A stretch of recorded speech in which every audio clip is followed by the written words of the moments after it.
கடவுள் முதலில் ஆதாமை படைத்தார் அப்படின்னு நம்ம கேள்விப்பட்டிருக்கோம். அதாவது விவிலியத்தின்படி அதுதான் நம்பிக்கை.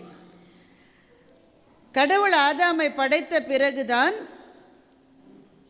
இரவை படைத்தார். அது மட்டும் பகல் மாத்திரம்தான் இந்த உலகத்தில் இருந்துதான் அப்படின்னு அந்த புத்தகத்தில் அவர் எழுதியிருக்கார்.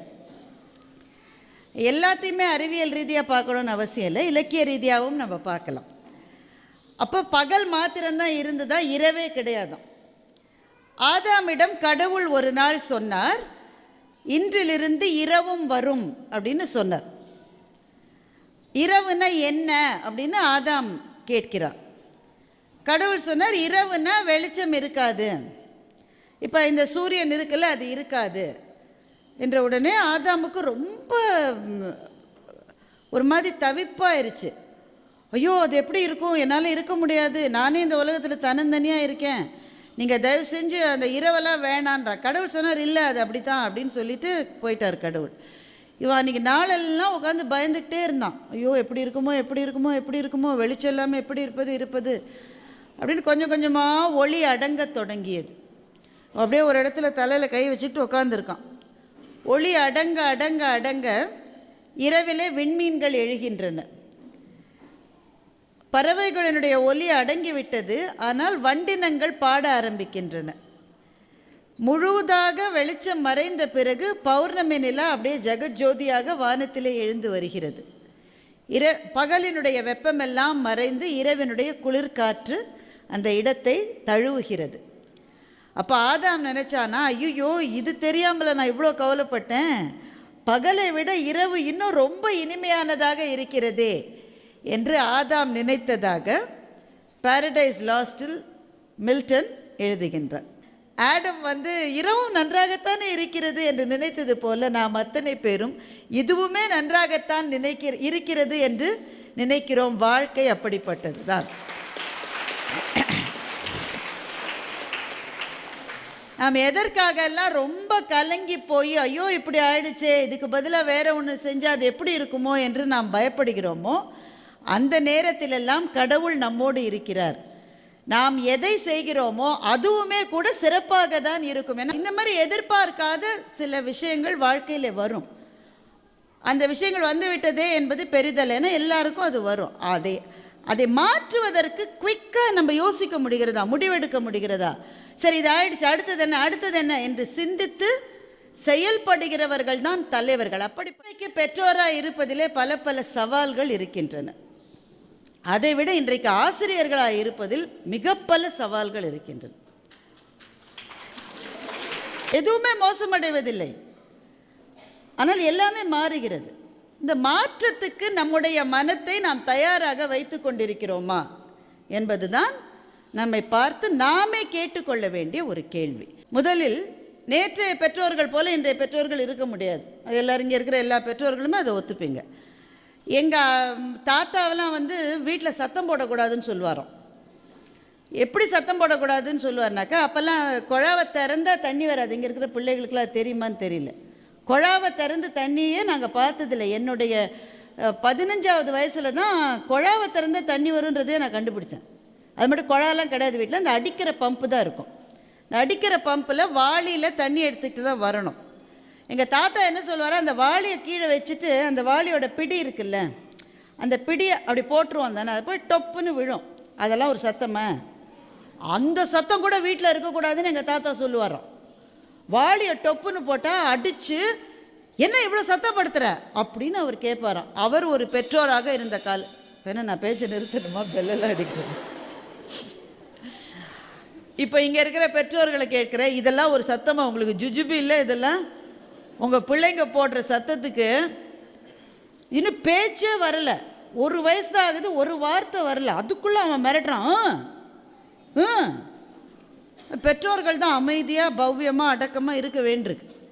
பிள்ளைகள் தான் எல்லாவற்றையும் முடிவு செய்கிறாங்க. சின்ன பிள்ளைலாம் உட்காந்துருக்காங்க, 2 பொம்பளை பிள்ளை உட்காந்துருக்கு. அந்த அப்பா அம்மாட்ட கேட்குறேன், இந்த பிள்ளைக்கு ட்ரெஸ்ஸை நீங்களே வாங்கிடுவீங்க? கடைக்கு போய் வாங்கிட்டு வந்துடுவீங்க? வாங்கின்னு வந்த உடனே என்ன சொல்லும்? ஐ டோன்ட் லைக் திஸ், இது எனக்கு பிடிக்கவே இல்லை, இதையா போய் வாங்கிட்டு வந்தேன்? 5 வயசு பிள்ளைக்கு பெற்றோர்கள் தனியாக கடைக்கு போய் உடை வாங்குவதை கூட அவர்கள் ஏற்றுக்கொள்ளுவதில்லை. ஆனால் நேற்றைய பெற்றோர்கள் என்ன செய்தார்கள் என்றால், 23 வயசு பொண்ணுக்கு அவளை ஒரு வார்த்தை கேட்காம மாப்பிள்ளை பார்த்து, மாப்பிள்ளைய கடைசி மட்டும் கண்ணிலேயே காட்டாமல் மணவரையில் உட்காந்து வச்சாங்க.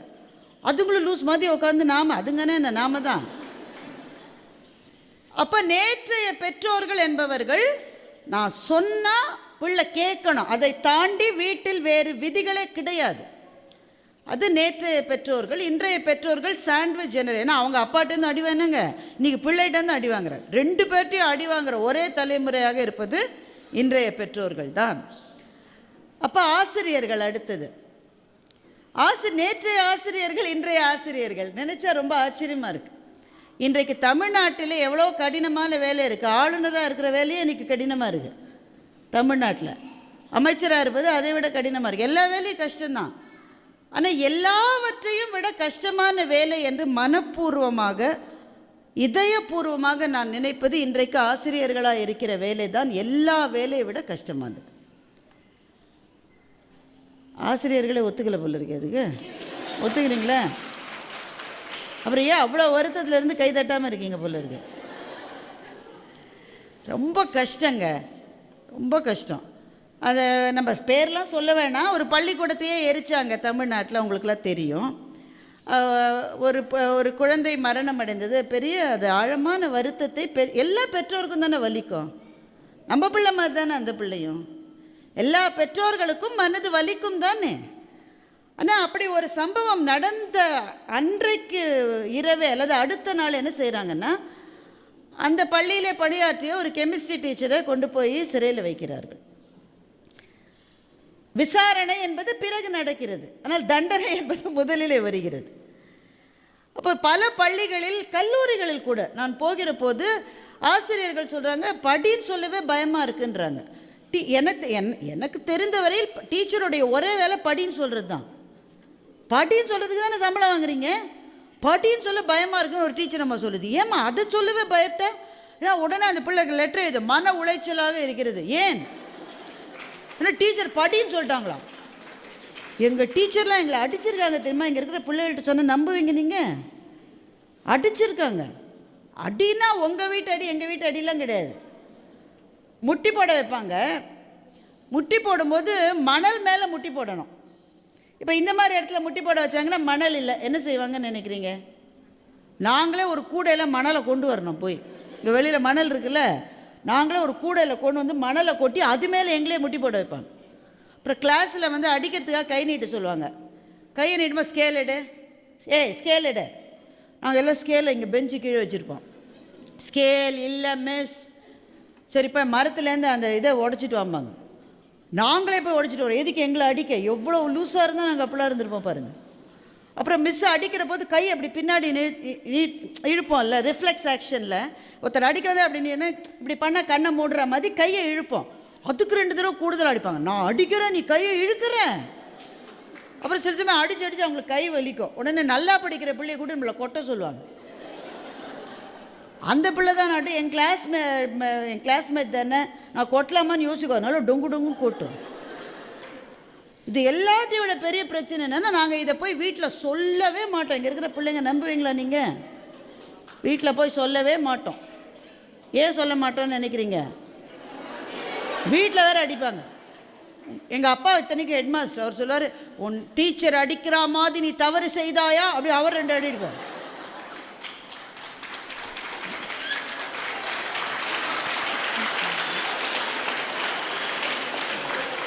அதனால் கீழே விழுந்தால் வீட்டில் சொல்ல மாட்டோம்.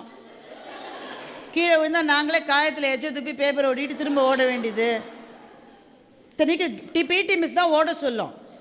அப்போவே நாங்கள் சொல்ல, மிஸ் ஓட முடியாது மிஸ், 5 ரவுண்ட் ஓடி கீழே விழுந்து காயம்பட்டால் வீட்டில் போய் சொல்ல மாட்டோம்.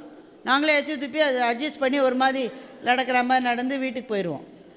இன்றைக்கி அதை செஞ்சுருவீங்க நீங்கள். உடனே அந்த பிள்ளையினுடைய அப்பா, அம்மா, பாட்டி, தாத்தா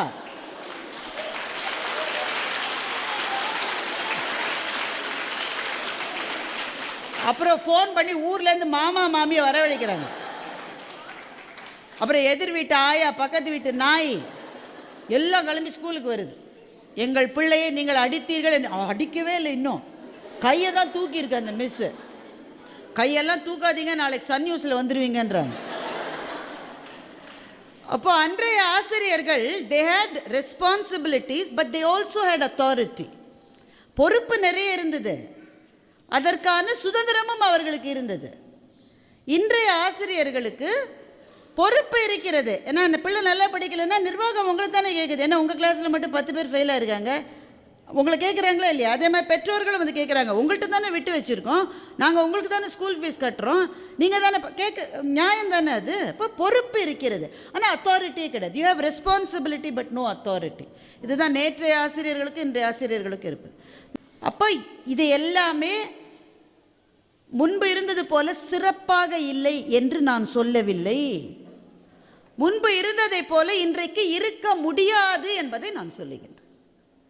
அப்போ பெற்றோராக, ஆசிரியராக, நிர்வாகத்தை சார்ந்தவர்களாக அல்லது மாணவர்களாக நாம் என்ன செய்ய வேண்டும் என்றால், மாற்றங்கள் வந்து கொண்டே இருக்கும் என்பதற்கு நாம் தயாராக வேண்டும். மாற்றங்களை உங்களால் தடுத்து நிறுத்த முடியாது, நீங்க அதுக்கு தயாரா இருக்கணும், அவ்வளவுதான். ஒரு உதாரணம் சொல்லிட்டா, இன்னைக்கு எஜுகேஷனை பத்தி பேசுற எல்லாருமே சாட் ஜிபிடி பத்தி பேசிட்டு இருக்காங்க. நீங்கள் யாராவது கேள்விப்பட்டிருக்கீங்களா சாட் ஜிபிடினா என்னென்னு? Chat GPT is a new technology. இப்போ இந்த ஃபோன்லலாம் அலெக்ஸா இருக்குல்ல, நம்ம கேட்டால் பதில் சொல்லுது, அதை நீங்கள் பார்த்துருப்பீங்க. சில சமயம் நம்ம வாய்ஸ் ரெக்கக்னிஷன் இருக்குது, நம்ம கேள்வியை புரிஞ்சு கொண்டு அது பதில் சொல்லுகிறது. அது நமக்கு நினைவுபடுத்துது. இன்றைக்கி EB கட்டணும், விட்டுறாத வழக்கம் போல் இன்றைக்கும் நமக்கு நினைவுபடுத்துது. அது உன்னோட பில்லை கட்டணும், உன்னோட ஃபோனை செக் பண்ண, நீ வந்து தேவையில்லாத பிளானில் இருக்க, நீ தேவையில்லாமல் 2000 ரூபாய் கட்டிகிட்ருக்க ஜியோவுக்கு, மாற்று, அதை சொல்லுது நமக்கு. அவ்வளவு அது ஆர்டிஃபிஷியல் இன்டெலிஜென்ஸ் மேலே கட்டப்பட்டு இருக்கிற ஒரு பிளாட்ஃபார்ம் சாட் ஜிபிடி. இன்றைக்கி உடனே சாட் ஜிபிடி வந்த உடனே எல்லோரும் சொல்கிறாங்க, இனிமேல் பசங்களுக்கு ஹோம்ஒர்க்கே அதுவே பண்ணிடும். வீட்டில் சாட் ஜிபிடி நீங்கள் டவுன்லோட் பண்ணி வச்சுங்க, மிஸ் ஒரு ஹோம்ஒர்க் கொடுத்துருக்காங்க, நீங்கள் உட்காந்து கஷ்டப்படல, இப்போவே நீங்கள் கஷ்டப்பட்டு எழுதுறதில்ல, கூகுளில் பார்த்து அதை கட் பேஸ்ட் தான் பண்ணுறீங்க, அந்த கஷ்டம் கூட உங்களுக்கு இருக்காதான். போகிற போக்கில் சாட் ஜிபிடியில் எங்கள் மிஸ் வேலை இல்லாமல் sir C V Raman effect பற்றி ஒரு எஸ்ஸே எழுத சொல்லியிருக்காங்கன்னு சொல்லிட்டா அதுவே எழுதிடும், நீங்கள் அடுத்த நாள் அதை சப்மிட் பண்ணலாம். இப்போ இனிமேல் மாணவர்கள் இதை பார்த்தே ஹோம்ஒர்க் பண்ணிடுவாங்க. அப்போ அவர்கள் தானாக பண்ணாங்களா, சாட் ஜிபிடி தான் இது செஞ்சுருக்கா என்பதை நீங்கள் ஆசிரியர்கள் கண்டுபிடிக்கவே முடியாதுன்னு எல்லோரும் பேசிகிட்டு இருக்காங்க. இப்போ நான் என்ன கேட்குறேன், உடனே நம்மளாம் என்ன செய்யலாம்? நடுத்தருவில் போய் உட்காந்து சாட் ஜிபிடி தடை செய் போராடினா போயிடுமா? அது போகாது, அது வந்து கொண்டு தான் இருக்கும். அப்போ நாம் மாற்றி யோசிக்கணும்.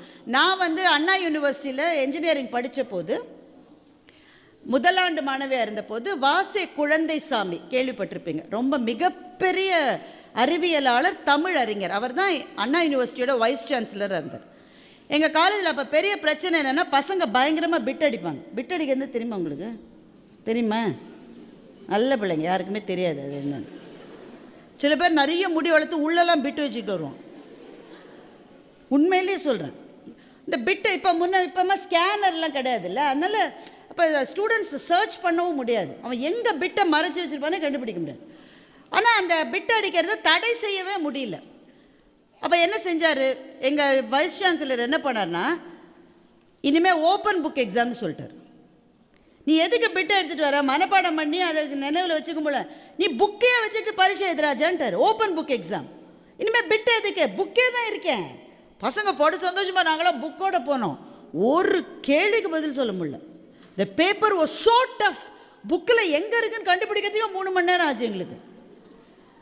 அதனால் கல்வி சொல்லித்தரப்படுகிற முறைகளை மாற்ற வேண்டுமே தவிர டெக்னாலஜியை அவங்களால தடுக்க முடியாது. இன்றைக்கி பெற்றோர்களுக்கு இருக்கிற மிகப்பெரிய சவால் என்ன? இந்த பிள்ளைங்களாம் என்ன கிளாஸுங்க இதுங்கெல்லாம்? 12th மட்டும் இருக்காங்க. சரி, 8th. Okay okay, thank you. 8th 9th 10th. இப்போ 11th 12th எல்லாம் வருகிற போது உங்களுக்கு இருக்கிற பெரிய பிரச்சனை என்ன? எந்நேரமும் ஃபோனே பார்த்துட்ருக்காங்க. நாம் வந்து 2 வருஷம் முன்னாடி மட்டும் ஃபோனை பார்த்தியோ குன்றுவேன் ஒன்று, தொலைச்சிருவேன் ஒன்று சொல்லிகிட்டு இருந்தோம். கொரோனா வந்த பிறகு நாமே ஆன்லைன் கிளாஸுக்காக ஃபோனை வாங்கி கொடுத்தோம். ஆன்லைன் கிளாஸ் பிள்ளைங்க அட்டன் பண்ணாங்களா எனக்கு தெரியாது, பெற்றோர்கள் நிறைய பேர் அட்டன் பண்ணாங்க. உடனே மிஸ்ஸு பாடணும். அதுவே பாவம் ஆன்லைனில் கிளாஸ் நடத்தி பழக்கம் இல்லை, தட்டு மாதிரி நடத்துது மிஸ்ஸு. அப்போ தான் லாகின் பண்ணியிருக்கான். Varun raise your hand. Login ஆயிருக்கான், ஆனால் ஆளை காணும். Varun where are you, raise your hand அப்படின்னா ஒரு கை இப்படி பார்த்தா ரொம்ப பாட்டி கையா இருக்கு. ஐயோ வருண் எப்படிடா உனக்கு இவ்வளோ வயசாயிருச்சு திடீர்னு? மகாபாரதத்தில் யயாத்தின்னு ஒருத்தன் திடீர்னு கிழவன் ஆயிட்டான். இன்னும் வருண் திடீர்னு கிழவன், என்னடா வருண் இவ்வளோ பார்த்தா வருணோட பாட்டி லாகின் பண்ணிருக்கு. வருண் எங்கன்னா தூங்கிட்டு இருக்கான். சில பேர் ஆன்லைன் கிளாஸில் சில அம்மா வந்து பல் தேய்க்குது பிள்ளைகளுக்கு, சிலது பரோட்டா ஊட்டுது. இந்த டீச்சருக்கு கொடுமை பாருங்கள், காலத்தினோட கொடுமை. இதெல்லாம் பார்த்துக்கிட்டு அப்புறம் அம்மா வேறு சண்டைக்கு வரும். ரொம்ப நேரமாக என் பையன் கை தூக்கிக்கிட்டே இருக்கான், நீங்கள் கவனிக்கவே இல்லை. ஏம்மா எனக்கே கண்ணு தெரியாதில்ல.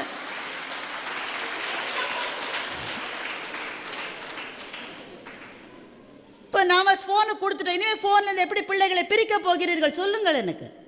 நாம் தானே ஃபோனை கொடுத்தோம், அதுவும் ஸ்மார்ட் ஃபோனாக கொடுத்துருக்கோம். இப்போ எப்படி பிள்ளைகளை ஃபோன்லேருந்து எப்படி பிரிக்க போகிறோம்? நாம் அவன் ரொம்ப நேரமாக பார்த்துட்டு இருக்கான், அவன் என்ன பார்த்துட்டு இருக்கான், நமக்கு பயமாக இருக்குது. நல்ல விஷயத்த கூட பார்க்கலாம், நம்ம பிள்ளைகள் தவறானவர்களே அல்ல, நல்ல பிள்ளைங்க தானே, ஆனால் நமக்கு பயமாக இருக்குது. என்னடா பார்க்குறேன், என்னோட டப்புன்னு ஆஃப் பண்ணிடுறோம். நீ கூட ஃபோனை கொடு, நீ என்ன பார்த்தேன்னு நான் பார்க்குறேன் அப்படின்னா அதுக்குள்ளே ஹிஸ்ட்ரியை டெலீட் பண்ணிட்டான். 1.5 செகண்டு தான் ஆயிருக்கு. இந்த அம்மா தடுமாறி ஹிஸ்ட்ரிக்கு போகிறது கூட அவன் அதை டெலீட் பண்ணிட்டான். ஏன் அப்பா அம்மாக்களுக்கு டெக்னாலஜி தெரிஞ்சதை விட, ஏன் ஆசிரியர்களுக்கு டெக்னாலஜி தெரிஞ்சதை விட பிள்ளைகளுக்கு ரொம்ப நல்லா தெரிஞ்சிருக்கு. திடீர்னு பள்ளி நிர்வாகத்திலேருந்து எல்கேஜி வகுப்புக்கு டீச்சர் வராங்க. அந்த டீச்சர் இல்லை, அந்த பணியாளர் இருப்பாங்கல்ல ஆஃபீஸ் ரூமில் இருக்கிறவங்க, அவங்க எல்கேஜி வகுப்புக்கு வராங்க. கதிரேசன், யார்ப்பா கதிரேசன்? அது ஒரு எல்கேஜியில் இருக்கு. அவனை பயந்துகிட்டே உங்கள் அப்பா ஃபோனில் இருக்கார், வந்து பேசு. இந்த சின்ன பிள்ளை லேண்ட்லைன் ஃபோன் எடுத்து அலோன்றது, எப்படா பாஸ்வேர்டு மாற்றினார். அவரோட லேப்டாப் பாஸ்வேர்டை இவன் மாற்றிருக்கான். அவர் ஆஃபீஸில் போய் பார்த்து இவன் வரல.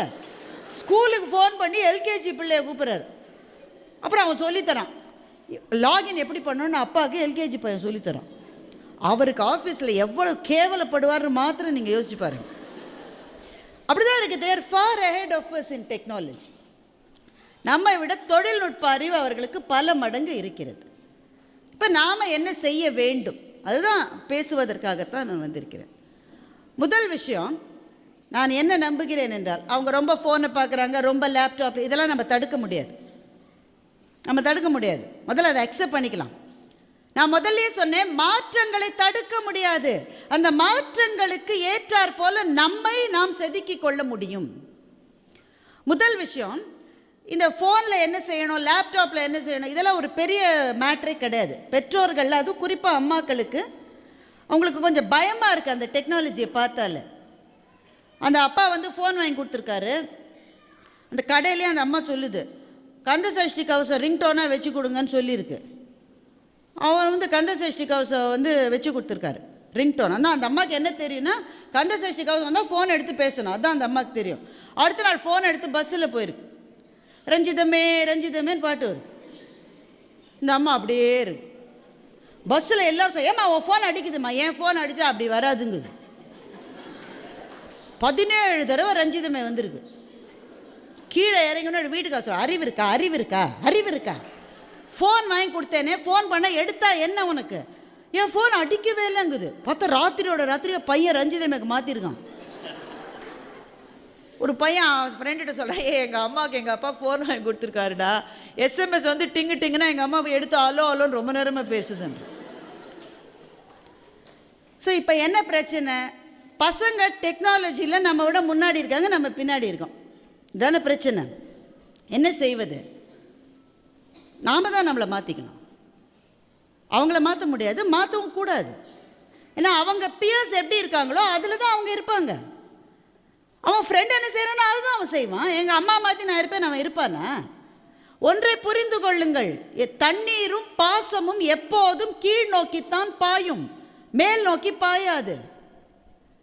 இது ஒரு சீன பழமொழி. தண்ணீரும் பாசமும் கீழே தான் பாயும், மேலே பாயாது. அவன் ஃப்ரெண்டை பார்த்து அவனை மாதிரி தான் இருக்க ட்ரை பண்ணுவான். நான் இந்த பிள்ளைங்களாம் என்னுடைய தாய் போல நான் இருப்பீங்களா, எங்கள் அம்மா மாதிரி ஆயிடுவேணும்னு பயமாக இருக்குங்குது இந்த பிள்ளைகள். இப்போ தெரியாது. அம்மாவோட அருமையெல்லாம் தெரியறதுக்கு ஒரு வயசு வேணும்ல, அது வந்தால் தான் அவங்களுக்கு தெரியும். அது மட்டும் தெரியாது தானே. அப்போ ஃபர்ஸ்ட் அண்ட் ஃபார்மோஸ்ட் டீச்சர்ஸும் சரி, பெற்றோர்களும் சரி, டெக்னாலஜியில் உங்களை முன்னிறுத்தி கொள்ள வேண்டும். அதுக்காக ஒரு நாளைக்கு நீங்கள் ஒரு 30 நிமிஷம் செலவழிக்கணும்னா செலவழித்து தான் ஆகணும். எனக்கு புரியவே இல்லை மேடம், இது இந்த ஃபோன் என்ன செய்யுதுன்னு எனக்கு தெரியல, லேப்டாப்பை வச்சுக்கிட்டு என்ன செய்யுதுன்னு எனக்கு தெரியல. கற்றுக்குங்க, உங்கள் பிள்ளைகள்கிட்டே கற்றுக்குங்க. பிள்ளைகிட்ட போய் கேட்டால் சொல்லி தந்துடுவானா? உனக்கெல்லாம் சொல்லித்தரலும் எனக்கு பொறுமையே கிடையாது. தயவு செஞ்சு என்னை கேட்காதம்மா. நீங்கள் சொல்லுங்கள், ஏய் உனக்கு ஏபிசியை நான் தான்டா சொல்லி கொடுத்தேன், உனக்கு ஏபிசி நான் தான் சொல்லி கொடுத்தேன். சி போட வராமல் 10 நாள் கிளாஸ் வாசலில் நின்ன தற்குறி தானே நீ. சி போட வரல, எப்போ பாரு இப்படி இப்படி போட்டுட்டு இருந்தான். மிஸ்ஸு கூப்பிட்டு சொல்லிடுச்சு, இதை பாருங்கம்மா இவனுக்கு சியை சொல்லி கொடுத்துட்டு அப்புறம் ஸ்கூலுக்கு கூட்டிடுவாங்க, என்னால் முடியலன்னு மிஸ்ஸே சொல்லிடுச்சு. அந்த அம்மா 10 நாள் உட்காந்து சி போட சொல்லி கொடுத்த அப்புறம் தான் கிளாஸுக்கு வந்தான். உனக்கு சி ஏபிசியை நான் தான் சொல்லி கொடுத்தேன், எனக்கு இப்போ ஒன்று தெரியலன்னா சொல்லிக் கொடுக்க வேண்டியது உன்னுடைய கடமை. இங்கே இருக்கிற பிள்ளைகளுக்கு சொல்கிறேன், please teach technology to your parents. அது உங்களுக்கும் நல்லது. நாளைக்கு நீங்கள் ஏதாவது ஒரு விஷயத்தை அவங்கள்ட்ட காமிக்கணும்னு நினைக்கிறீங்க, அம்மா இந்த இன்ஸ்டா ரீலில் பார்த்தியா, அது இன்ஸ்டா ரீலில் தடுமாறுதுல போயிடுது. நடக்குதா இல்லையா? ஏன்னா இன்ஸ்டா ரீலுன்றது நீங்கள் ஹோல்ட் பண்ணுற மட்டும்தான் இருக்கும், கையெழுத்துட்டா போயிடும். அதை புரியறதுக்கே 1 மாதம் ஆகுது. அது ப்ளீஸ் டீச் டெக்னாலஜி. அந்த டைமை நீங்கள் இன்வெஸ்ட் பண்ணுங்க. முதல் விஷயத்தை செஞ்சே ஆகணும். ஓரளவாவது அப்போ தான் நம்ம பிள்ளைகள் என்ன செய்கிறாங்கன்றதை நம்ம புரிஞ்சிக்க முடியும். நல்ல பிள்ளைகள் நல்ல விஷயங்களே அவங்க தேடலாம். ஆனால் நமக்கு பயமாக இருக்குல்ல, அந்த பயத்தை மாற்றுவேன். ஆசிரியர்களுக்கும் அதே தான். மாதா பிதா குரு தெய்வம் என்பது ஒரு தலைமுறை, மாதா பிதா கூகுள் தெய்வம் என்பது இன்றைய தலைமுறை. எல்லாம் அவனுக்கு கூகுளில் தெரியுதுங்க. அப்புறமா ஆசிரியர்களுடைய ரோல் என்ன என்றால், உங்களுடைய ரோல் ஒரு சாக்கு மூட்டைக்குள் பொருட்களை திணிப்பது என்பது ஆசிரியர்களினுடைய பணி இனிமேல் அல்ல.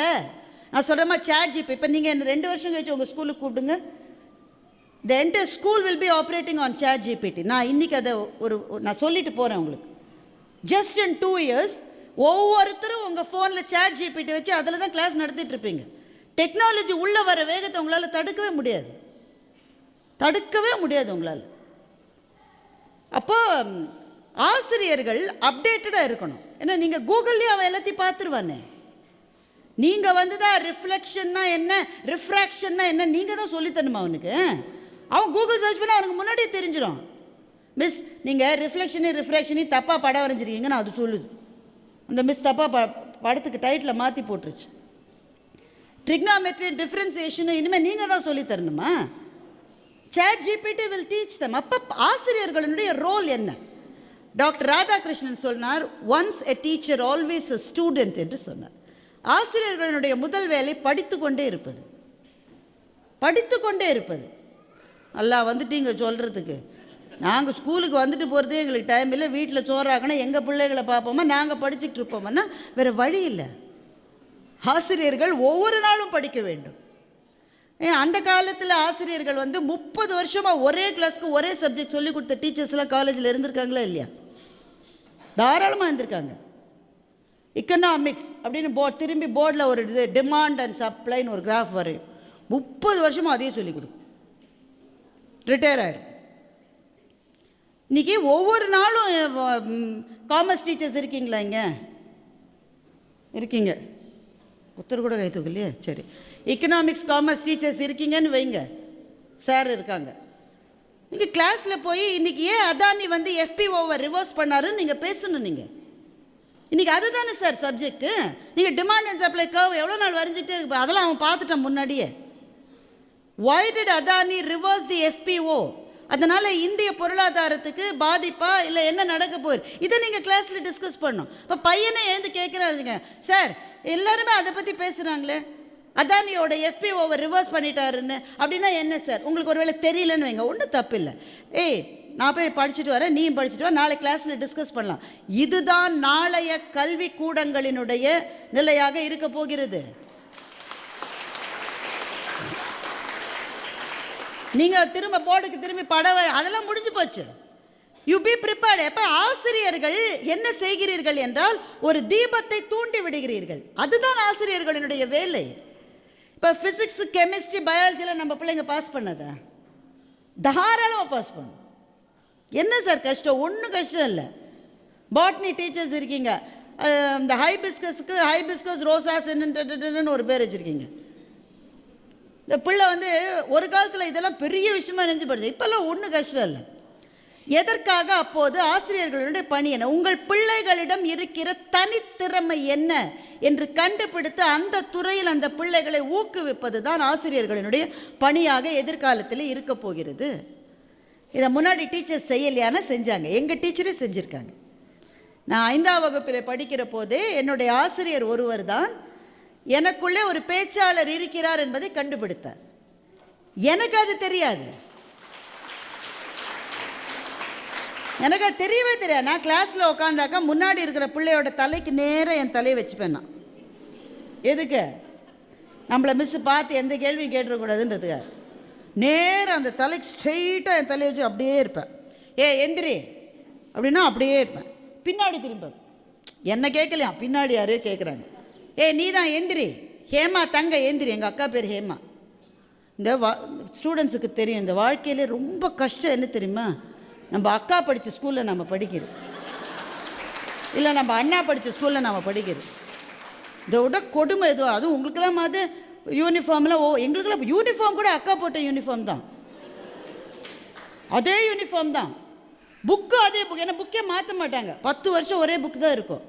எல்லா புக்குலையும் கொட்டையாக கே ஹேமான்னு பேர் எழுதி வச்சுருப்பான். நான் அது மேலே எச்சு துப்பி ரப்பரால் அழித்து கே பாரதின்னு எழுதுறதுக்குள்ளே படாத பாடுபடுவேன். அது அவன் நல்ல படிப்பா, நல்ல பிள்ளைன்னு பேர் வாங்கிட்டான். அதனால டீச்சர்லாம் கொட்டுவாங்க, ஹேமா தங்கையா நீ, ஹேமா தங்கையா நீ. எனக்கு அவள் ஸ்கூலை விட்டு போனால் போகிறோன்னு ஆயிடுச்சு எனக்கு. இப்போ நாங்கள் அந்த சூழலில் வசித்த போதே எங்கள் டீச்சருக்கு வந்து எனக்குள்ளே ஒரு பேச்சாளர் இருந்தது தெரிய வந்தது. எங்கள் அக்காவுக்கு தெரியல, எங்கள் அப்பாவே ஒரு தலைமை ஆசிரியர், அவருக்கு தெரியல. எங்கள் அம்மா அந்த காலத்தில் எம்எஸ்சி ஃபிசிக்ஸ் கோல்டு மெடலிஸ்ட், அவங்களுக்கு தெரியல. முக்கியமாக எனக்கு தெரியவே இல்லை. எங்கள் டீச்சர் எழுந்துக்க சொல்லாமல் இருக்கிறதுக்காகவே நான் எச்சரிக்கையாக எப்பவுமே இருப்பேன். நீ எந்திரி எந்திரி, நீ தான் ஹேமா தங்க எந்திரி. நானா மிஸ், நீ தான் எந்திரி, நீ அடுத்த மண்டே பேசணும். அதெல்லாம் எனக்கெல்லாம் பேச வராது. கிளாஸில் பேசிக்கிட்டே இருக்கேன், கிளாஸில் பேசுவேன் மிஸ், ஸ்டேஜிலலாம் பேச்சு வராது. ஒரு படத்தில் வந்து வடிவேலு பார்த்திபனை கேட்பார், பேச்சு வராது உனக்கு, அது மாதிரி எங்கள் மிஸ் உனக்கு பேச்சு வராது, கிளாஸில் ஓயாமல் பேசுகிற நீ. கிளாஸில் பேசுவேன் மிஸ், ஸ்டேஜில் பேச வராது. ஏன்னா எங்கள் ஸ்கூலில் என்ன ரூல்னால் பேப்பர் வச்சு பேசக்கூடாது. சில பிள்ளைங்க சில பள்ளியில் பார்த்து அப்படியே படிக்கிறாங்களே, எங்கள் ஸ்கூலில் அதை அலோவ் பண்ண மாட்டாங்க. ஸ்டேஜில் ஏறி 3 நிமிஷம் பேசணும், ஆனால் பேப்பர் இருக்கக்கூடாது. அதெல்லாம் எனக்கு வராது மிஸ், கொன்றுவேன் போ. வழக்கம் போல் தான், வீட்டில் போய் சொல்ல முடியாதுன்னு அப்பா வேறு அடிப்பார். உடனே ஸ்பீச்செல்லாம் மனப்பாடம் பண்ணி இங்கே வந்து முதல் லைனே மறந்து போயிட்டேன். என் பேர் கே பாரதி, அதுவே வரல. எங்கள் ஹெட்மிஸ்டர்ஸை கீழே இறக்கிட்டாங்க. இந்த டீச்சர் என்ன பண்ணாங்க, அடுத்த வாரம் நீ தான் பேசணுன்ட்டாங்க. போன வாரமே அவமானப்பட்டது உங்களுக்கு போகாதா, ஒவ்வொரு வாரமும் நான் அவமானப்படணுமா? இதெல்லாம் சொல்ல முடியாது, மனசுக்குள்ளே நினச்சிக்கணும். இந்த காலத்து பிள்ளையாக தான் சொல்லுது. ஆனால் ஒரு பையன் அது பார்த்தீங்களா யூடியூப்பில், மொதல் கிளாஸ் இல்லை எல்கேஜி டீச்சர் ஆ போட சொல்லி கொடுத்துருவான். இவன் ஏதோ ஒன்றத்தை போட்டுட்டு வந்திருக்கான். இது ஆவே இல்லைடான்ற, இதையே ஆவா வச்சுக்கிட்டா என்னன்னு கேட்குறான். பார்த்தீங்களா இல்லையா அந்த யூடியூப்பை? இந்த டீச்சர் சொல்ல, இப்படி போடக்கூடாதுரா, நான் போட்ட மாதிரி போடு, இது இந்த ஆவே நல்லா தான் இருக்கு டீச்சர் அப்படின்ட்டு அவன் சொல்கிறான். கடவுளே இவங்க தொல்லை பொறுக்க முடியலன்றான். யார் சொல்லணும்? அதை டீச்சர் சொல்லணும். பையன் சொல்லிட்டு இருக்கான், கடவுளே இவங்க தொல்லை பொறுக்கவே முடியலன்னு. புது ஆவையே உருவாக்கிட்டான். இப்போ தான் அவனுக்கு 5 வயசு. இவன்லாம் +2க்கு வந்தால் என்னென்ன செய்வான்னு மாத்திரம் யோசிச்சு பாருங்க. இப்போ அன்றைக்கி அதெல்லாம் பாசிபிளே இல்லை. டீச்சர் வந்து தலையில் கொட்டி நீ அடுத்த வாரம் பேசுகிற, 7 வாரம் பேசினேங்க. ஒவ்வொரு முறையும் மறந்து போய் அவமானப்பட்டு, நான் எங்கேயோ ஸ்கூலில் தண்ணி, அப்போல்லாம் தண்ணிலாம் டேப்பில் தானே நம்ம அப்படியே குடிக்கணும். தண்ணி குடிச்சிட்டு இருந்தால் பிள்ளைங்களே இவ தாண்டி ஒவ்வொரு வாரமும் ஸ்டேஜில் மறந்து இறங்குவா. ஆனால் அந்த 7 வாரம் பேசினது தான் என்னோட வாழ்க்கையில் பேச்சாளர் ஆவதற்கு முதல் படியாக இருந்தது. அப்போ நான் இவ்வளவு நாட்கள் கழித்து யோசித்து பார்க்கிறேன், என்னுடைய பேஷன், என்னுடைய தனித்துவம் என்பது ஒரு மேடை பேச்சாளராக இருப்பது தான் என்பது யாருக்குமே தெரியாத போது அந்த ஆசிரியருக்கு எப்படி தெரிந்தது? அதுதான் நான் சொன்னேன், ஆசிரியரினுடைய பணி என்பது ஒரு தீபத்தை தூண்டி விடுகிற பணி. இன்றைக்கி அந்த ஆசிரியர், அவங்களுக்கு ரொம்ப வயசாயிருச்சு, நான் சமீபத்தில் அவங்களோட ஒரு வீடியோ கால் பண்ணி பேசினேன். அவங்களுக்கு பார்க்கின்சன்ஸ் டிசீஸ் வந்து சரியாக பேச முடியல. ஆனால் என் பேரை கரெக்டாக சொல்கிறாங்க. பாரதி தானே, அதை மட்டும் கேட்டாங்க. அந்த ஆசிரியருக்கு நான் பதிலுக்கு என்ன செய்ய முடியும் சொல்லுங்கள்? என்னங்க செய்ய முடியும்? ஒரு புடவை வாங்கி கொடுக்கலாம், அது போருமா? அது அவங்க எனக்கு செய்திருக்கிற உதவி என்பது எவ்வளவு பெரிய உதவி! எனக்குள்ளே இருக்கிற என்னை எனக்கே அறிமுகப்படுத்திய உதவியை ஒரு ஆசிரியர் செய்திருக்கிறார் என்றால் அதுதான் ஆசிரியர்களினுடைய சிறப்பு. அவர்களுக்கு தான் அது தெரியும். ஏன்னா அப்பா அம்மாக்கள் பெரும்பாலும் என்னையும் சேர்த்து தான் நான் சொல்றேன், நம்ம பிள்ளை தான் உலகத்திலே சிறந்த பிள்ளை நம்ம நினைக்கிறோம். நாம் அப்படி தான் நினச்சிட்டு இருக்கோம். டீச்சர்கிட்ட போய் சண்டை போகிறேன், ஏன் 1/2 மார்க் குறைச்சிங்க? பக்கத்தில் இருக்கிற ரமேஷுக்கு வந்து 3 மார்க் போட்டிருக்கீங்க, என் பிள்ளைக்கு நீங்கள் 2 மார்க் தான் போட்டிருக்கீங்க, 2.5 மார்க் தான் போட்டிருக்கீங்க, ஏன் 1/2 மார்க் போடல? டீச்சரோட சண்டை போடுறோம். ஏன் நம்ம என்ன நினைக்கிறோம்? நம்ம பையன் தான் பெஸ்ட்டு, நம்ம பொண்ணு தான் பெஸ்ட்டுன்னு நினைக்கிறோம். இந்த ஆனுவல் டே இங்கே நடத்திருக்கீங்க இல்லை, உங்கள் ஸ்கூலில் எப்படியே தெரியாது, பொதுவாக ஆனுவல் டே நடத்துகிற ஸ்கூலில் அப்பா அம்மா போய் சண்டை போடுது, ஏன் என் பிள்ளையை சேர்க்கலை? அப்புறம் சேர்த்துட்டாங்க, சேர்த்தப்புறம் ஏன் என் பிள்ளைய வந்து மெயின் ரோல் கொடுக்கல? சண்டை போடுது அப்பா அம்மா போய். எல்லாம் ஒரு ஸ்கூல் ட்ராமாவில் போட்டால் 7 ராமர் இருக்காங்க. ராமர் ஒருத்தர் தானேங்க, 7 ராமர் 7 சீதை இருக்காங்க. நான் கேட்டேன், ஏங்க 7 ராமர் இருக்காங்க? 7 அப்பா அம்மாவும் தொல்லை பண்ணுறாங்கங்க. அந்த ஸ்கூலில் 2000 பிள்ளைங்க படிக்குது, 2000 ராமர் வராமல் இருந்தாங்களே நம்ம சந்தோஷப்படணும். பெற்றோர்களுக்கு அது தெரியாது, அது இயல்பு. ஏன்னா நம்முடைய பாசம் நம்முடைய கண்ணை மறைக்கிறது. we think our children are the best. அவன் டான்ஸ் ஆடினா அவன் விஜய், அவன் வந்து கிரிக்கெட் விளையாடினா அவன் மகேந்திர சிங் தோனி, அவன் செஸ் விளையாடினா அவன் தான் வந்து பிரக்ஞானந்தா. அப்படி தான் நம்ம நினைப்போம், ஏன்னா நம்முடைய பாசம் அப்படிப்படும். ஆனால் ஆசிரியருக்கு தெரியும், ஒரு துலாக்கோலினுடைய முள் போல ஒரு நொடி கூட பிசகாத பிரிசிஷன் என்பது ஆசிரியர்களிடம்தான் உண்டு. இன்றைக்கு நிர்வாகத்துக்கும் நான் சொல்கிறேன், இன்றைக்கு பிள்ளைகளுக்கு நல்ல கல்வியை கொடுப்பது, நல்ல இங்கிலீஷ் பேச வருதா? இங்கிலீஷ் பேசும்போது தமிழ் பேசினா தான் நல்ல இங்கிலீஷ் வரும். முதல்ல அதை புரிஞ்சுக்குங்க. தாய்மொழியை நன்றாக பேசினால்தான் இன்னொரு மொழியை கற்றுக்கொள்ள முடியும். அல்ல சில பள்ளிகளில் வந்து we teach our children good English, முதல்ல teach good Tamil first. Or அவங்க என்ன மொழியோ, என்ன சில பிள்ளைகள் தெலுங்கு இருக்கலாம், அவரவர்கள் தாய்மொழியை படிக்கவும் எழுதவும் ஓரளவு பேசவும் பிள்ளைகள் கற்றுக்கொண்டால்தான் அடுத்த மொழியை நன்றாக கற்றுக்கொள்ள முடியும். குமரகுருபரர் பற்றி நீங்கள் கேள்விப்பட்டிருப்பீங்க, சகல கலாவல்லி மாலை எழுதியவர். குமரகுருபரர் தமிழுக்கு பெரும் கொடையை கொடுத்தவர். அவரினுடைய செய்யுட்கள் தான் தமிழ் மொழியினுடைய வளத்தை பெருக்கிய செய்யுட்கள். குமரகுருபரரை பற்றி ஒரு கதை உண்டு. அவர் காசிக்கு போக வேண்டும் என்று விரும்பினார்.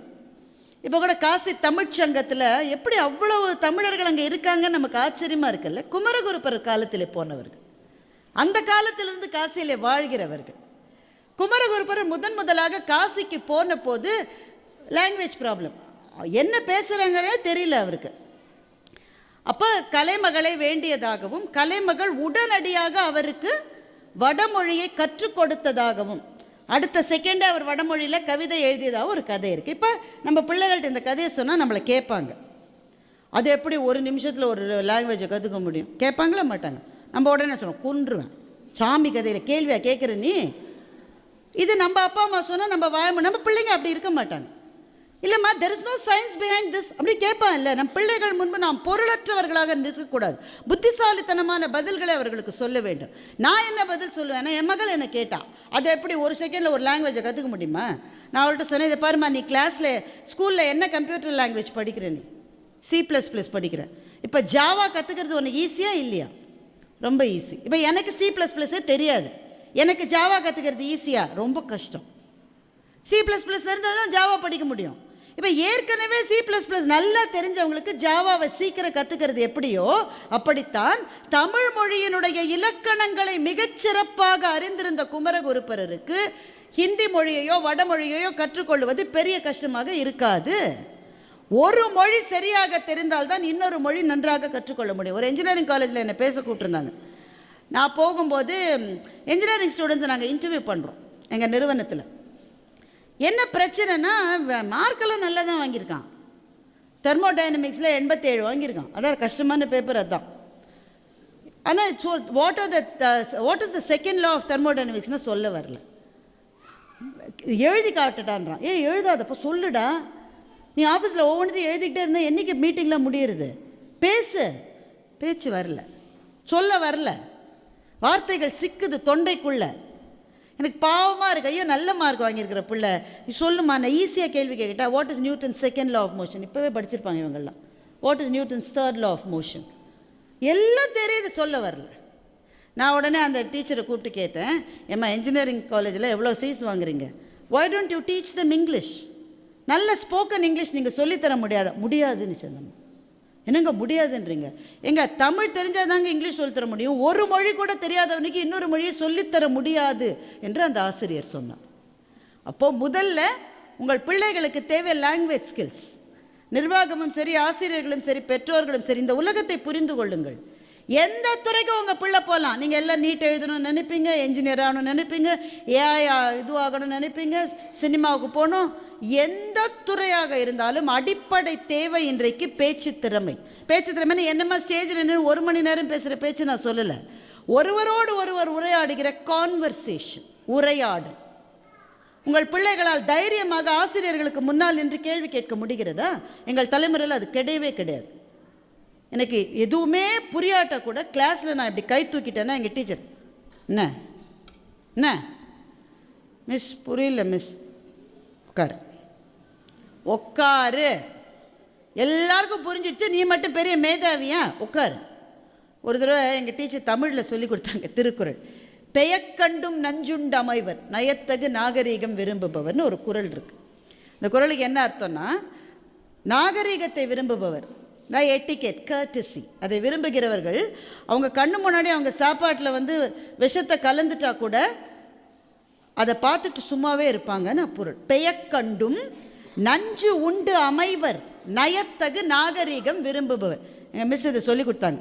நான் உடனே கை தூக்கினேன். என்ன மிஸ் அநியாயமாக இல்லை, கண்ணு முன்னாடி ஒருத்த விஷத்தை கலந்தா சும்மாவா இருப்போம், இந்த குறள் சரியில்லைன்னு நான் சொன்னேன். நீ என்னையும் அவமதிக்கிறாய், திருவள்ளுவரையும் அவமதிக்கிறாய், பெஞ்சு மேலே ஏற்றி விட்டாங்க. அந்த டீச்சருக்கு அதுக்கு பதில் சொல்ல தெரியல. அதுக்கான பதில் என்னவென்றால், நான் வாழ்க்கையில் பார்த்து கற்றுக்கிட்டேன். இப்போ சமீபத்தில் ஒரு 5-6 வருஷம் முன்னாடி அகமதாபாத்துக்கு போயிருந்தோம். அங்கே குஜராத்தில் நிறைய தமிழ் குடும்பங்கள் இருக்கிறது சகோதரர்களே. அங்கே காலங்காலமாக வசிக்கிற தமிழ் குடும்பங்கள் இருக்கிறது. அவங்களுக்கு டிவி ஒன்று தான் லிங்க்கு நம்ம ஊரோட.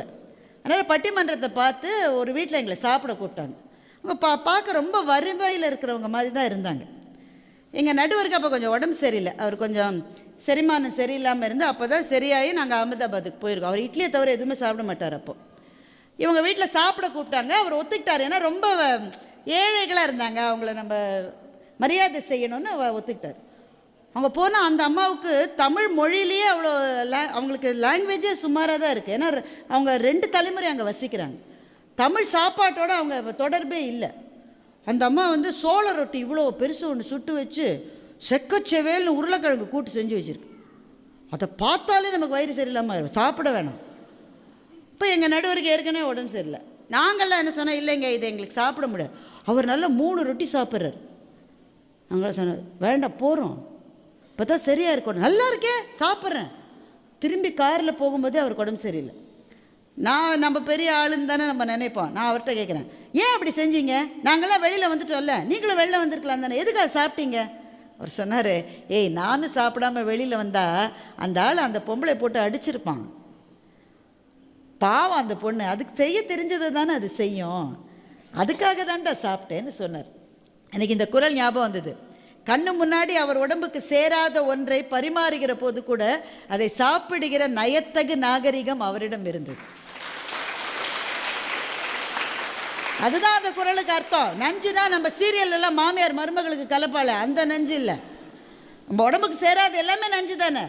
பெயக்கண்டும் நஞ்சு உண்டு அமைவர், நயத்தகு நாகரீகம் விரும்புபவர். இப்போது வாழ்க்கை தான் அந்த குறளுக்கான பொருளை எனக்கு சொல்லிக் கொடுத்தது. எங்கள் டீச்சருக்கு சொல்ல தெரியல. என்ன திருவள்ளுவரை அவமதிக்கிறாயான்னு பெஞ்சு மேலே ஏற்றிருச்சேன்னு. அதனால் அதுக்கப்புறம் நான் என்ன செஞ்சேன், ஒரு கேள்வி கேட்க மாட்டேன். எனக்கு சந்தேகம் வந்தால் கூட நான் அதுக்கு பெஞ்சு மேலே நிற்கிறதுக்கா. ஆனால் உங்கள் பிள்ளைகளை கேள்வி கேட்க அனுமதியுங்கள். நல்ல கேள்விகள் வருகிற போது தான் நல்ல பதில்கள் பிறக்கும். கேள்விகளே நல்லா இல்லைன்னா நல்ல பதில்கள் வருவதற்கு சந்தர்ப்பமே கிடையாது. அதுதான் ஒரு சீன பழமொழி சொன்னது. இங்கே இருக்கிற பிள்ளைகளுக்கு அதான் நான் சொல்கிறேன், ஆஸ்க் கொஸ்டின்ஸ். எதுவுமே உங்களுக்கு புரியலன்னா தைரியமாக கையை தூக்குங்க. புரியலன்னு சொல்லுங்கள். நீங்கள் நல்ல கேள்விகள் வருகிற போது தான் நல்ல பதில்கள் கிடைக்கும். ஒரு சீன பழமொழி சொல்லுகிறது, ஒரு வகுப்பில் ஒரு நேரம் கேள்வி கேட்கிறவன் அந்த நேரம் மாத்திரம் முட்டாள், கேள்வி கேட்காதவன் வாழ்நாள் முழுவதும் முட்டாள் என்று அந்த பழமொழி சொல்லுகிறது.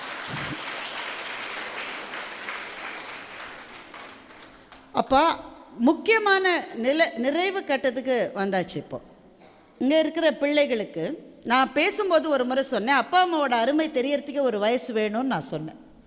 இப்போ அந்த கட்டத்துக்கு தான் நம்ம வந்திருக்கோம். இந்த வயசில் அது தெரியாது, ஆனால் இங்கே இருக்கிற பெற்றோர்களுக்கு தெரியும். உங்கள் அப்பா அம்மா உங்களுக்காக என்னென்ன தியாகங்கள் செய்தார்கள் என்று தெரிந்து கொள்வதற்கே ஒரு வயது வர வேண்டி இருக்கிறது, இல்லையா? இப்போ இந்த காலத்து பிள்ளைங்கள் எல்லாம் அம்மாட்ட ஐ லவ் யூ சொல்கிறாங்க. அப்போ நாமெல்லாம் சொல்ல மாட்டோம், சொன்னால் எங்கள் அம்மா அடிச்சிடும், கெட்ட கெட்ட வார்த்தைலாம் பேசுகிறேன்னு அடிக்கும். இந்த பிள்ளைங்களாம் இப்போ சொல்லுது. 5 வயசில் பையன் அம்மா ஐ லவ் யூம்மா, உடனே அம்மா சொல்கிறா I love you too darling. 12 வயசில் பையன் சொல்கிறான் அம்மா ஐ லவ் யூம்மா, என்கிட்ட காசு இல்லை கேட்காதங்க. 24 வயசில் பையன் சொல்கிறான் அம்மா அம்மா ஐ லவ் யூம்மா. அந்த பொண்ணு சரியில்லைப்பா, நேற்றுக்கு உன் கிளாஸ்மேட்டுன்னு கூட்டின்னு வந்தேன், அந்த பொண்ணு தானே, அது குடும்பத்துக்கு ஆகாது, நான் இப்போவே சொல்லிட்டேன். பையனுக்கு 35 வயசாச்சு, அம்மாவை பார்க்க வந்திருக்கோம், அப்படியே உட்காந்துருக்கான் அம்மா ஐ லவ் யூம்மா. நான் தான் சொன்னேன் அந்த பொண்ணு சரியில்லைன்னு. இப்போ அம்மாக்கே 85 வயசாச்சு, பையன் வரான், பையனுக்கு நிறைய வயசு. அம்மா அம்மா ஐ லவ் யூம்மா, நான் எதுலேயுமே கையெழுத்து போட மாட்டேன்ப்பா, அவங்க அப்பா சொல்லிட்டு போயிருக்காரு. பையன் ஒரே டயலாக் தான், அவன் டயலாகை மாற்றவே இல்லை. ஆனால் ஒவ்வொரு டயலாகுக்கும் பின்னாடி இருக்கிற பொருள் அம்மாவுக்கு தெரிகிறது. அதனால் இந்த குழந்தைகளும் அதைத்தான் சொல்ல விரும்புகிறேன். உங்கள் பெற்றோர்களினுடைய அறிவை அவங்களுடைய டெக்னாலஜி நாலேஜை வச்சு அளவிடாதீர்கள். அறிவு என்பது சாதனங்களை இயக்குவது அறிவல்ல, நுண்ணுணர்வு இருக்கிறது அல்லவா, விஸ்டம்னு அதை சொல்கிறோமே, அதுதான் அறிவு. எங்கள் அம்மாவுக்கு எதுவுமே தெரியாது, சோறாக்கிறத தவிர. எங்கள் அம்மா சோறாக்குவது என்பது எவ்வளவு பெரிய நுண்ணுணர்வு கொண்ட வேலை தெரியுமா? முதலில் உங்கள் பெற்றோர்களை அவர்கள் எதை செய்கிறார்களோ அதற்காக மதிக்க நீங்கள் கற்றுக்கொள்ள வேண்டும். அவங்க சொல்லுவது எல்லாத்தையும் ரிஜெக்ட் பண்ணாதீங்க. அதே மாதிரி தான் உங்கள் ஆசிரியர்கள். இன்றைக்கு தெரியவே தெரியாது, ஓயாமல் மேத்ஸ் மிஸ் எப்போ பார் அசைன்மெண்ட் கொடுத்து உயிர் எடுக்குது, அப்படி தான் தோணும். நீங்கள் நாளைக்கு இன்ஜினியரிங் படிக்க போயிட்டு ஒரு டிஃப்ரென்சியேஷனோ ஒரு இன்டகிரேஷனோ எப்படி உங்களுடைய அன்றாட வாழ்க்கைக்கு ட்ரிக்னாமெட்ரி கற்றுக்குறீங்க. இப்போ 8ஆம் கிளாஸ் பையெல்லாம் இருக்குன்னா ட்ரிக்னாமெட்ரி அதுக்குள்ளே படிச்சிருப்பீங்க தானே, இன்னும் படிக்கலையா? நம்ம பித்தாகரஸ் தியரம் படித்தது இல்லையா நீ? அது ட்ரிக்னாமெட்ரி தானே. Pythagoras theorem is the basis of trigonometry. The first lesson in trigonometry is Pythagoras theorem. எதனால் பித்தாகரஸ் அதை கண்டுபிடிச்சாரு? அதை வச்சு ஹைட்ஸ் அண்ட் டிஸ்டன்சஸ் கணக்குகளை நாளைக்கு நீங்கள் போட போகிறீங்க. ஒரு கட்டடத்தின் உச்சியில் 60 அடி மேல் ஒருவர் நின்று கொண்டிருக்கிறார். உடனே இந்த பையன் சொல்ல, நான் 60 அடி மேல் நிற்கவே மாட்டேன், இந்த கணக்கு எனக்கு வேணான்னு. ஆனால் ஹைட்ஸ் அண்ட் டிஸ்டன்சஸ் இல்லாமல் ஒரு பில்டிங்கை கட்ட முடியாது உங்களால். ட்ரிக்னாமெட்ரி இல்லாமல் ஒரு கட்டடத்தை எழுப்ப முடியாது. இப்போ நீங்கள் படிப்பதில் இருப்பதில் இன்றைக்கு இருக்கிற கஷ்டங்கள் உங்களுக்கு தெரியுது. ஆனால் ஹாவ் அ ப்ராடர் பெர்ஸ்பெக்டிவ். எதற்காக இதை படிக்கிறீர்கள் என்பதை தெரிந்து கொள்ளுங்கள். கம்ப்யூட்டர் சயின்ஸினுடைய அடிப்படை இன்றைக்கு ஏன் படிக்கிறீர்கள் என்றால், நாளைக்கு ஆர்டிஃபிஷியல் இன்டெலிஜென்ஸை புரிஞ்சுக்கணும்னா இதை இல்லாமல் அங்கே போக முடியாது. இது ஒரு மாடிப்படி, இதுக்கு லிஃப்டே கிடையாது பிள்ளைகளே. நீ லிஃப்டில் ஏறி நேர போய் 25ஆம் மாடிலாம் இறங்க முடியாது. ஒவ்வொரு படியாக ஏறி செல்ல வேண்டியது தான் கல்வி. உங்கள் ஆசிரியர்கள் உங்களுக்காக எவ்வளவு செய்கிறார்கள். தட்சிணாமூர்த்தியினோட படத்தை பார்த்துருக்கீங்களா? அவர் உட்கார்ந்திருப்பார், மாணவர்கள் சுற்றிலும் நின்று கொண்டிருப்பார்கள். இப்படித்தான் ஆசிரியர்கள் ஒரு காலத்தில் இருந்தார்கள். இன்றைக்கு பிள்ளைங்க அத்தனையும் உட்காந்துருக்கு, டீச்சர் நின்றுக்கிட்டே இருக்காங்க. புரியுதா? புரிஞ்சுதா? கேளுடா. முதல்ல ரோலில் இருக்கிற பிள்ளைலாம் கை தூக்கிறோம், ஏன்னா அதுங்களுக்கு டீச்சர் சொல்கிறதுக்கு முன்னாடியே புரிஞ்சிடும். என் கிளாஸில் டீச்சர் தும்மினா கூட எழுதிக்கும் ஒரு பையன், தும்முறதெல்லாம் எழுதாதுரா, நான் ஒருவேளை கொஸ்டின் வந்தாலும் வரும். எல்லா கிளாஸ்லேயும் நல்லா படிக்கிற பிள்ளைகளுக்காக ஆசிரியர்கள் பாடம் சொல்லித் தருவதே இல்லை. ஏனென்றால் நீங்கள் சொல்லித்தராவிட்டாலும் அவர்களுக்கு புரியும். பின்னாடி இருப்பான், அவனுக்கு எப்படியும் புரியாது. இந்த நடுவில் இருக்கான் பாருங்கள், அவன் தான் ஒரு 80% மாணவர்கள் அதில் தான் இருப்பாங்க. அவர்களுக்காகத்தான் ஆசிரியர்கள் புரியுதான்னு கேட்குறாங்க. ஆனால் நம்முடைய கல்வி முறையில் ஆசிரியர்கள் புரியுதான்னு கேட்டதே கிடையாது. மாணவனுடைய கடமை ஆசிரியர் சொல்லுவதை ஒரு சொல் கூட தாண்டி செல்லாமல் புரிந்து கொள்ள வேண்டியது மாணவனுடைய கடமை என்பதுதான் கல்வியின் அறமாக இருந்தது. இன்றைக்கு ஆசிரியர்கள் கெஞ்சுறாங்க, புரியலன்னா சொல்லுடா கண்ணு, நான் சொல்லித்தரேன். அதுவே ப்ராக்டிகல்ஸ் செஞ்சிடும் போல இருக்கு. எக்ஸாமில் டீச்சர் பின்னாடியே நின்று கை துடிக்குது, அதுக்கு அப்படி பண்ணு, அதை பாரு, வெர்னியர் கேலிப்பஸை பாரு பாரு பாரு, அதுவே செஞ்சிடும் போல இருக்கு. அது செய்யாட்டால் லேப் அசிஸ்டன்ட் செஞ்சே முடிச்சிடுது. இவ்வளவு தூரம் உதவி செய்வதாக கல்வி முறை இங்கே இருந்ததில்லை. மாணவன் தான் மெனக்கெடணும், மாணவனுடைய கடமை அது. இன்னைக்கு மாறிவிட்டது. ஸோ இந்த மாற்றத்துக்கு எதிராக எதுவும் செய்ய முடியாது. மாற்றத்துக்கு தகுந்தாற் போல் நம்மை நாம் மாற்றிக்கொள்ள வேண்டும், அவ்வளவு. அதைத்தான் பிள்ளைகளிடம் சொல்லுகிறேன். இந்த உலகம் பறந்து விரிந்து கிடக்கிறது. பள்ளி உங்களுக்கு என்ன தருகிறது என்பதை பள்ளியில் இருக்கிற வரை உங்களால் புரிந்து கொள்ளவே முடியாது. என்னுடைய டாட்டர்ஸ் 2, என்னுடைய ஸ்கூல், நான் ஒரு கவர்மெண்ட் ஸ்கூலில் தான் படித்தேன். இந்த ஸ்கூல் எனக்கு என்ன கொடுத்ததுன்னு ஸ்கூலில் இருந்த மட்டும் எனக்கு புரியவே இல்லை. நான் சொன்னது போல் எனக்குள்ளே இருக்கிற பேச்சாளரை எனக்கு அறிமுகப்படுத்தியதே என்னுடைய பள்ளி என்பதை எனக்கு 32, 33 வயசாக போது தான் என்னால் புரிந்து கொள்ளவே முடிந்தது. என்னுடைய டாட்டர்ஸ் 2 பேர் சென்னையில் ஒரு பள்ளியில் படித்தாங்க. அவங்களோட இங்கிலீஷ் டீச்சரை பற்றி கம்ப்ளைண்ட் பண்ணிக்கிட்டே இருப்பாங்க. ரொம்ப ஷேக்ஸ்பியர்லாம் சொல்லி கொடுத்து ரொம்ப படுத்துகிறாங்க. ஷேக்ஸ்பியர் சிலபஸ்லேயே இல்லை, எதுக்கு சொல்லித்தராங்க, திட்டிக்கிட்டே இருப்பாங்க. ஆனால் இன்றைக்கு பள்ளியை விட்டு கல்லூரிக்கு வந்து அவர்கள் வேலைக்கு செல்லுகிற வயதில் இருக்கிற போது கூட இருக்கிறவர்களை விட அவங்களுக்கு வந்து கம்யூனிகேஷன் எபிலிட்டிஸ் ரொம்ப நல்லா இருக்கு. அப்போ பள்ளி தான் அதை கொடுத்தது என்பதை புரிந்து கொள்வதற்கே பள்ளியை விட்டு வெளியே போக வேண்டியிருக்கிறது. இதுதான் இந்த ஸ்டூடெண்ட்ஸுக்கும் நடக்கும். இன்றைக்கி இது தெரியாது. அவர்கள் நாளைக்கு உலகத்திலே போய் வாழ்கிற போது எங்கள் ஸ்கூல் தான் இதை சொல்லிச்சு, எங்கள் மேம் தான் இதை சொல்லி கொடுத்தாங்க, எங்கள் டீச்சர் தான் என்பதை புரிவதற்கு ஒரு வயது வேண்டும். அந்த வயதுக்கு அவர்கள் வருகிற வரை ஆசிரியர்கள் எதையும் எதிர்பார்க்காதீர்கள். உண்மையிலே எதையும் எதிர்பார்க்காத சமூகம் ஆசிரியர்களினுடைய சமூகம் தான். ஒரு 10 வருஷம் கழிச்சு ஒரு பொண்ணு வருவா, மிஸ் எனக்கு தெரியுதா மிஸ், தெரியலையம்மா மிஸ், நான் 2023 பேட்ச் மிஸ். அப்படியா, எங்கே இருக்க? நான் நாசாவில் வேலை செய்கிறேன் மிஸ். அந்த நாசாவில் அந்த பொண்ணு வாங்குகிற சம்பளத்தை இந்த டீச்சர் வாழ்நாள் முழுக்க வாங்கியிருக்காது, வாழ்நாள் முழுக்க வாங்க முடியாது. ஆனால் இந்த பொண்ணுக்கு சம்பளத்தை பார்த்து அந்த பொண்ணோடைய அண்ணனே பொறாமப்படுவான், சித்தப்பா பொறாமப்படுவார், பக்கத்து வீட்டுக்காரனுக்கு ஹார்ட் அட்டாக்கே வந்துடும். ஆனால் பொறாமை என்பதே இல்லாத ஒரு சமூகம் இருக்கிறது என்றால் அது ஆசிரியர்களின் சமூகம் மாத்திரம். அதனால்தான் இங்கே இந்த மீட்டிங்கை நாம் தொடங்குகிற போது குரு பிரம்மா, குரு விஷ்ணு, குருர் தேவோ மகேஸ்வரக என்ற அந்த பிரார்த்தனையோடு ஏன் ஆரம்பித்தார்கள் என்றால், குருவுக்கு அப்படிப்பட்ட இடம் கொடுத்த ஒரு சமூகம் தான் நம்முடைய சமூகம். இன்றைக்கு மாற்றங்கள் வந்திருக்கிறது. அந்த மாற்றங்களுக்கு ஏற்றாற் போல நம்மை நாம் மாற்றிக்கொள்ள வேண்டும். காலத்துக்கு தகுந்தாற் போல வாழ்வது முக்கியம். ஏனென்றால் ஒவ்வொரு மரமும் தன் கிளைகளை பரவ விட வேண்டும். ஆனால் கிளைகளை ஒரு மரம் நன்றாக பரவ விட வேண்டும் என்றால் அதனுடைய வேர்கள் மண்ணில் ஆழமாக புதைந்திருந்தால்தான் கிளைகளால் பரவ முடியும். இந்த பிள்ளைகள் கிளைகளைப் போல பரவ போகிறார்கள். ஆனால் அதற்கான பலத்தை மண்ணில் புதைந்திருக்கிற வேர் கொடுக்கும் என்பது போல பள்ளிதான் அனைத்துக்கும் அடிப்படையாக இருக்கின்றது. எனவே ஒரு நல்ல நிர்வாகத்திடம், தலைமை பண்புகளை வளர்த்தெடுக்கிற ஒரு நிர்வாகத்திடம் உங்கள் பிள்ளைகளை ஒப்படைத்திருக்கிறீர்கள். ஒவ்வொரு நாளும் உங்களை புதுப்பித்துக் கொள்ளுங்கள். ஒவ்வொரு நாளும் அந்த நாளின் சவால்களுக்கு தயாராகுங்கள். ஏனென்றால் பல சமயங்களில் நாம் நினைக்காததை வாழ்க்கை நமக்கு கொடுக்கும். நேற்றைக்கு நடந்திருக்க வேண்டிய நிகழ்ச்சி இன்றைக்கி நடக்கும்னு நேற்று காலையில் கூட நம்ம யாரும் நினச்சிருக்க மாட்டோம். ஆனால் ஒவ்வொரு நாளையும் சமாளிப்பதற்கான சக்தியை கடவுள் நமக்கு கொடுக்கின்றார். ஆனால் கடவுளிடம் அந்த பாரத்தை விட்டு விட்டு வாழ்க்கையை எதிர்நோக்குங்கள். இங்கே இருக்கிற பிள்ளைகளிடம் சொல்லுகின்றேன், சாதனங்கள் நமக்கு தேவை. ஆனால் அதில் என்ன பார்க்கிறோம் என்ற நேர கட்டுப்பாட்டை நாம் தான் வைத்துக்கொள்ள வேண்டும். பிள்ளைகளுக்கு மாத்திரமல்ல, அப்பா அம்மாக்களுக்கும் சொல்லுகிறேன். நீங்கள் ஃபோனை பார்த்துக்கிட்டே படி படி லூசு படி, நான் ஒரு நாளும் படிக்க மாட்டேன்.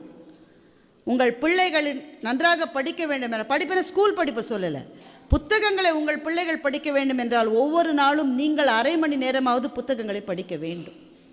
செல்லை விடு, புத்தகத்தை எடு என்பதை நீங்கள் உங்கள் நோக்கமாக கொண்டால் உங்களை பார்த்து உங்கள் பிள்ளைகளும் அதை செய்வார். பெருமக்களே, வாழ்க்கை என்பது வளர்ந்து கொண்டே செல்லுகின்ற மகாநதி போன்றது. அதனுடைய கரையிலே நிற்கின்ற இந்த பள்ளி மேன்மேலும் பல வெற்றிகளை பெறவும், இந்த பள்ளியில் உங்கள் குழந்தைகளை சேர்த்திருக்கிற உங்களினுடைய வாழ்க்கை ஒளி பெற்று மிளிரவும் எல்லாம் வல்ல இறைவனை வேண்டி இந்த நல்ல வாய்ப்புக்கு நன்றி சொல்லி முடிக்கிறேன். நன்றி.